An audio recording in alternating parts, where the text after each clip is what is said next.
Next, we will learn the definition of a dense set. A subset A of R is said to be dense. There are more than 3 definitions are there. So, dense, or we can say that dense in R, or we can say that everywhere dense. Dense in R means everywhere dense. Dense എന്ന് പറഞ്ഞാൽ തന്നെ ഇങ്ങനെ നിറഞ്ഞു നിൽക്കുക എന്നുള്ളൊരു meaning ആണ് ഇവിടെ. Dense in R എന്ന് പറഞ്ഞാൽ ആറിൽ കംപ്ലീറ്റ് ആയിട്ട് ആ സെറ്റ് നിൽക്കുക, അതായത് എ സബ്സെറ്റ് ഓഫ് ആർ ആണെന്ന് നമുക്ക് ഓൾറെഡി അറിയാം.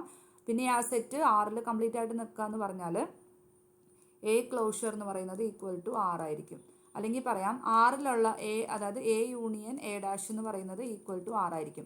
അതായത് ആറിലുള്ള ഒരു എലമെൻറ്റ് എടുത്താൽ, റിയൽ നമ്പറിലുള്ള ഏതൊരു റിയൽ നമ്പർ എടുത്താലും അതിലൊന്നില്ലെങ്കിൽ ആ സെറ്റിലുണ്ടാകും, അതല്ലെങ്കിൽ അതിൻ്റെ ലിമിറ്റ് പോയിന്റ് ആയിരിക്കും. അതാണ് പറഞ്ഞത്, if every point of R, ആറിലുള്ള ഏത് പോയിന്റ് എടുത്താലും every point of R is a point of A, either a point of A or a limit point of A. ഒന്നില്ലെങ്കിൽ എയിലുണ്ടാവും, ആ സെറ്റിലുണ്ടാവണം, അല്ലെങ്കിൽ അതിൻ്റെ ലിമിറ്റ് പോയിന്റിൻ്റെ സെറ്റിലുണ്ടാവണം. ഇതിൽ ഏതെങ്കിലും ഒരെണ്ണത്തിൽ ഏത് റിയൽ നമ്പർ എടുത്താലും ഉണ്ടാവണം. അതാണ് നമ്മൾ, അല്ലെങ്കിൽ പറയാം A closure is equal to R. ഇതാണ് എവ്രിവെയർ ഡെൻസ് അല്ലെങ്കിൽ ഡെൻസ് ഇൻ ആർ എന്ന് പറയുന്നതിൻ്റെ ഡെഫിനിഷൻ. അടുത്തത് ഡെൻസ് ഇൻ ഇറ്റ് സെൽഫ്. അതിൽ തന്നെ അത് ഡെൻസ് ആണെന്ന് പറഞ്ഞതിൻ്റെ അർത്ഥം every point of A is a limit point. Every point of A is a limit point. അതിനർത്ഥം ഞാനിപ്പോൾ എക്സ് എന്ന് പറയുന്ന ഒരു പോയിന്റ് എയിൽ നിന്ന് എടുക്കുവാണെങ്കിൽ അത് ഒരു ലിമിറ്റ് പോയിന്റ് ആയിരിക്കും. X is a limit point. അപ്പോൾ അതെവിടെ ഉണ്ടാവും? X belongs to A dash ആയിരിക്കും. അതായത് A subset of A dash ആയിരിക്കും. ഇതാണ് dense in itself. Already നമ്മൾ ക്ലോസ്ഡ് പറഞ്ഞപ്പോൾ പറഞ്ഞായിരുന്നു ഏത് ലിമിറ്റ് പോയിന്റ് എടുത്താലും ആ സെറ്റിലുണ്ട് തിരിച്ച്. അപ്പോൾ ഇത് തമ്മിലുള്ള വ്യത്യാസം ഇതാണ്. ക്ലോസ്ഡ് ആണെങ്കിൽ A dash subset of A ആയിരിക്കും. ഡെൻസ് ഇൻ ഇറ്റ് സെൽഫ് ആണെങ്കിൽ A subset of A dash ആയിരിക്കും. ഏതൊരു പോയിന്റ് എടുത്താലും അത് ലിമിറ്റ് പോയിന്റ് ആയിരിക്കും. ഇനി തേർഡ് വൺ പറയുന്നത് നോ വേർ ഡെൻസ്. ഇതും കൂടിയേ ഉള്ളൂ. നോ വേർ ഡെൻസ് എന്ന് പറഞ്ഞാൽ no neighbourhood in R is contained in the closure. അതായത് ആറിൻ്റെ ഒരു നെയ്ബർഹുഡും ആ സെറ്റിൻ്റെ ക്ലോഷറിൽ, എ എന്ന് പറയുന്ന സെറ്റ് നോവർ ഡെൻസ് എന്ന് പറഞ്ഞാൽ ഒരിടത്തുമല്ല, അതായത് ആ സെറ്റിൻ്റെ ക്ലോഷറിൽ, അതായത് ഏത് നോ നെയ്ബർഹുഡ് ഓഫ്, അതായത് എക്സാമ്പിൾ പറഞ്ഞാൽ വേറെ in other words we can say that the complement of the A closure, അതായത് എ ക്ലോഷറിൻ്റെ complement is dense in R. അതായത് ആ സെറ്റിൻ്റെ ക്ലോഷർ എന്ന് പറയുമ്പോൾ ആ സെറ്റും അതിൻ്റെ ലിമിറ്റ് പോയിൻറ്റ്സും ഉണ്ടാവും. അതിൻ്റെ കോംപ്ലിമെൻറ്റ് എന്ന് പറയുമ്പോൾ അവർ ആ എ എന്ന് പറയുന്ന സെറ്റായിട്ട് ഒരു ബന്ധമില്ലാത്ത കാര്യം, അതിൻ്റെ എ എന്ന് പറയുന്ന എലമെൻറ്റും അല്ല ലിമിറ്റ് പോയിൻറ്റും അല്ല, അങ്ങനെയുള്ള കുറച്ച് എലമെൻറ്റ്സ് ആറിൽ ഇങ്ങനെ നിറഞ്ഞു നിൽക്കും. Is dense in R. അതാണ് നമ്മൾ പറയുന്നത് നോ വേർ ഡെൻസ്. ഒരിടത്തും നമുക്കത് കിട്ടില്ല. അതായത് ആ സെറ്റ് എയും ആറുമായിട്ട് ഒരു ബന്ധമില്ല, എയോ എയുടെ ലിമിറ്റ് പോയിന്റ്, അതായത് എ ഡാഷോ, അതാണ് എ ക്ലോഷർ എന്ന് പറയുന്നത്. അതിൻ്റെ കോംപ്ലിമെൻ്റ് ആണ് ആറിൽ ഡെൻസ് ചെയ്ത് നിൽക്കുന്നത്. ഇതിനെയാണ് നമ്മൾ പറയുന്നത് nowhere dense. Okay, one more definition is there, perfect set. Perfect set. A set is said to be perfect if it is identical with its derived set. അതായത് A equal to A dash ആണെങ്കിൽ, നമുക്ക് പറയാൻ പറ്റും it is a perfect set. അതായത് നമ്മൾ already പറഞ്ഞു, ഒരു set A equal to B ആവണമെങ്കിൽ എ സബ്സെറ്റ് ഓഫ് ബി ആയിരിക്കണം and B subset of A ആയിരിക്കണം. അപ്പോൾ A equal to A dash ആവണമെങ്കിൽ A subset of A dash ആയിരിക്കണം and A dash subset of A ആയിരിക്കണം.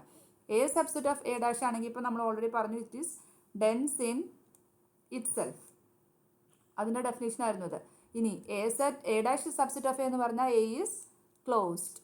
അപ്പോൾ perfect set is a set which is closed and dense in itself. അതാണ് very very important definition, perfect set. Perfect set എന്ന് പറഞ്ഞാൽ ആ set ക്ലോസ്ഡും ആയിരിക്കണം, dense in it self ആയിരിക്കണം. Okay, അപ്പോൾ നമുക്കിനി എക്സാമ്പിൾസ് നോക്കാം. അപ്പോൾ ഞാനിവിടെ കുറച്ച് സെറ്റ് എടുത്ത് പിന്നെ ക്ലോസ്ഡ് ആണെന്ന് ചെക്ക് ചെയ്യാം, ഡെൻസ് ഇൻ ഇറ്റ് സെൽഫ് ആണെന്ന് ചെക്ക് ചെയ്യാം, പെർഫെക്റ്റ് ആണെന്ന് ചെക്ക് ചെയ്യാം, ഡെൻസ് ഇൻ ആർ ആണെന്ന് ചെക്ക് ചെയ്യാം. അപ്പോൾ ഇത്രയും കാര്യങ്ങളാണ് നമ്മൾ പറഞ്ഞത്. ക്ലോസ്ഡ് ആണെങ്കിൽ A dash subset of A ആയിരിക്കും, ഡെൻസ് ആണെങ്കിൽ ഇൻ ഇറ്റ് സെൽഫ് ആണെങ്കിൽ A subset of A dash ആയിരിക്കും, പെർഫെക്റ്റ് ആണെങ്കിൽ ഇത് രണ്ടും ശരിയായിരിക്കും, ഈക്വൽ ആയിരിക്കണം. ഇനി ഡെൻസ് ഇൻ ആർ ആണെങ്കിൽ A closure equal to R ആയിരിക്കണം. അപ്പോൾ ഈ സെറ്റ് എടുത്തു 1, 1/2, 1/3. ഇത് നമുക്കറിയാം ഇതിൻ്റെ ലിമിറ്റ് പോയിന്റ് എന്ന് പറയുന്നത് 0 ആണ്. 0 ഈ സെറ്റിൽ ഇല്ല. ദെർഫോർ 0 നമ്മുടെ limit point subset of A എന്ന് എഴുതാൻ പറ്റില്ല. അപ്പോൾ അത് ക്ലോസ്ഡ് അല്ല. It is not closed. ഇനി ഡെൻസ് ഇൻ ഇറ്റ് സെൽഫ് ആണെന്ന് ചെക്ക് ചെയ്യാം. അതായത് ഈ സെറ്റ് 0 എന്ന് പറയുന്ന സെറ്റിൽ കംപ്ലീറ്റ് ആയിട്ട് ഉണ്ടാവുമോ?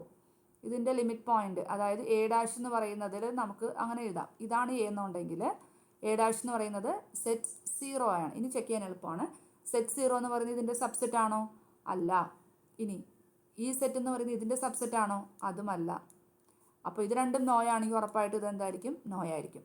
ഇനി എ ക്ലോഷർ എടുത്തു നോക്കാം. എ ക്ലോഷർ എന്ന് പറയുന്നത് ഈ സെറ്റും ഇതും കൂടിയുള്ള യൂണിയൻ.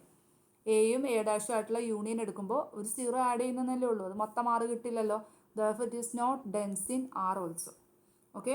ഇനി അടുത്ത സെറ്റ് Q. ഇതാണ് നമ്മുടെ സെറ്റ് എടുത്തേക്കുന്നത്. ഇനി എ ഡാഷ് എന്ന് പറയുന്നത് നമ്മളുടെ റിയൽ നമ്പേഴ്സ് ആണ്. അറിയാം Q ഡാഷ് എന്ന് പറയുന്നത് 6 ആണ്. ഇനി ക്ലോസ്ഡ് ആണെന്ന് ചെക്ക് ചെയ്യാം. R is A subset of Q ആണോ? അല്ല. ഇനി Q is A subset of A is A subset of A dash ആണോ? അതെ. Q is A subset of A. ഇനി രണ്ടും ആണെങ്കിൽ ശരിയാണെങ്കിൽ മാത്രമേ നമുക്ക് ഇത് എഴുതാൻ പറ്റില്ല, അല്ലെങ്കിൽ ഇത് എപ്പോഴും നോയാണ്. ഇനി എ ക്ലോഷർ. എ ക്ലോഷർ എന്ന് പറയുന്നത് എ യൂണിയൻ എ ഡാഷ് ആണല്ലോ. അതായത് Q യൂണിയൻ R എടുക്കുമ്പോൾ എന്ത് കിട്ടും? 6 കിട്ടും. That is it is dense in R. Okay. ഇനി ഫൈനൈറ്റ് സെറ്റ്. ഇതാണ് ഫൈനൈറ്റ് സെറ്റ്. എ ആയിട്ട് എടുത്തു. എ ഡാഷ് എന്ന് പറയുന്നത് എന്താണ്? ഫൈനൈറ്റ് സെറ്റിന് ലിമിറ്റ് പോയിന്റ്സ് ഇല്ലാത്തതുകൊണ്ട് തന്നെ നൾ സെറ്റ് എടുത്തു. ഇനി നമുക്ക് നോക്കാം. നൾ സെറ്റ് എന്ന് പറയുന്ന ആ സെറ്റിൻ്റെ സബ്സെറ്റ് ആയിരിക്കുമല്ലോ. അതെ. Therefore it is closed. ഇനി തിരിച്ചു പറ്റുമോ? നോ. ഫൈനൈറ്റ് സെറ്റ് ഒരിക്കലും നൾ സെറ്റിൻ്റെ സബ്സെറ്റ് ആവില്ല. ഇനി അപ്പോൾ ഇത് രണ്ടും അല്ലാത്തതുകൊണ്ട് ഇത് നോയാണ്. ഇനി ഇത് രണ്ടും കൂടി ചേരുമ്പോൾ നമുക്ക് R കംപ്ലീറ്റ് കിട്ടുമോ? ഇല്ല. Therefore it is not dense in R. ഇനി R റിയൽ നമ്പേഴ്സിൻ്റെ കേസ് എടുക്കാം. റിയൽ നമ്പേഴ്സ് ആണെങ്കിൽ എ ഡാഷ് എടുത്താലും നമുക്ക് എന്ത് തന്നെ കിട്ടും? റിയൽ നമ്പേഴ്സ് തന്നെ കിട്ടും. അപ്പോൾ അത് അങ്ങോട്ടും ഇങ്ങോട്ടും സബ്സെറ്റ് ആണ്. അതുകൊണ്ട് തന്നെ it is A perfect set. അതേപോലെ തന്നെ Q ക്ലോഷർ ഇത് രണ്ടും കൂടി കൂട്ടുമ്പോൾ R കിട്ടുകയും ചെയ്യുന്നുണ്ട്. It is dense in R also. ഇനി A less than or equal to X less than or equal to B. ഇതാണ് നമ്മുടെ സെറ്റ് എ ആയിട്ട് എടുക്കുന്നത്. എ ഡാഷ് എന്ന് പറയുന്നത് എന്ത് തന്നെയാണ്? ക്ലോസ്ഡ് ഇൻ്റർവെൽ എ ബി തന്നെയാണ് അല്ലേ? എല്ലാ ലിമിറ്റ് പോയിന്റ്സും ഇത് തന്നെയാണ് വരുന്നത്. അപ്പോൾ ക്ലിയർലി എ ഡാഷ് ഇത് തന്നെയാണ്. രണ്ടും സെറ്റും സെയിം ആയതുകൊണ്ട് അങ്ങോട്ടും ഇങ്ങോട്ടും സബ്സെറ്റ് ആണ്. അതുകൊണ്ട് തന്നെ അതൊരു പെർഫെക്റ്റ് സെറ്റ് ആണ്. ഇനി ഇത് രണ്ടും കൂടി ചേർക്കുമ്പോൾ നമുക്ക് R കംപ്ലീറ്റ് കിട്ടുന്നുണ്ടോ? ഇല്ല. Therefore it is not dense in R. ഇനി നൾ സെറ്റ്. നൾ സെറ്റിൻ്റെ കാര്യം പിന്നെ ഒന്നും പറയാനില്ല. A dash is equal to null. അപ്പോൾ നമുക്ക് നൾ സെറ്റ് ആണ്. അപ്പോൾ നമുക്ക് നോക്കാം. ക്ലോസ്ഡ് ആണ്. തിരിച്ച് അങ്ങോട്ടും ഇങ്ങോട്ടും ഡെൻസ് ഇൻ ഇറ്റ് സെൽഫ് ആണ്. പെർഫെക്റ്റ് സെറ്റ് ആണ്. ഇനി ഇത് രണ്ടും കൂടി ചേർക്കുമ്പോൾ നമുക്ക് R കിട്ടില്ല. Therefore it is not dense in R. Okay. ഇനി ഈ സെറ്റ് നോക്കിയേ. നമ്മൾ ആദ്യം പറഞ്ഞ സെറ്റിൽ നമ്മൾ 0 ഇൻക്ലൂഡ് ചെയ്തതാണ് ഈ സെറ്റ്. അപ്പോൾ ഇതാണ് എ എന്നുണ്ടെങ്കിൽ നമ്മുടെ എ ഡാഷ് എന്ന് പറയുന്നത് സെറ്റ് 0 ആണ്. അപ്പോൾ നമുക്ക് പറയാം ഇതെന്ന് പറയുന്നത് ഇതിൻ്റെ സബ്സെറ്റ് ആണെന്ന് പറയാം. ദെർഫോർ ഇത് ശരിയാണ്, ക്ലോസ്ഡ് ആവും. പക്ഷെ തിരിച്ച് നമുക്ക് പറയാനായിട്ട് പറ്റില്ല. അതുകൊണ്ട് തന്നെ ഇത് പെർഫെക്റ്റ് സെറ്റ് ആവില്ല. ഇത് രണ്ടും കൂടി ചേരുമ്പോൾ നമുക്ക് R കിട്ടുകയുമില്ല. Therefore it's no. അപ്പോൾ ഇങ്ങനെയാണ് നമ്മൾ ചെക്ക് ചെയ്യുന്നത് ക്ലോസ്ഡ് ആണോ ഡെൻസ് ഇൻ ഇറ്റ് സെൽഫ്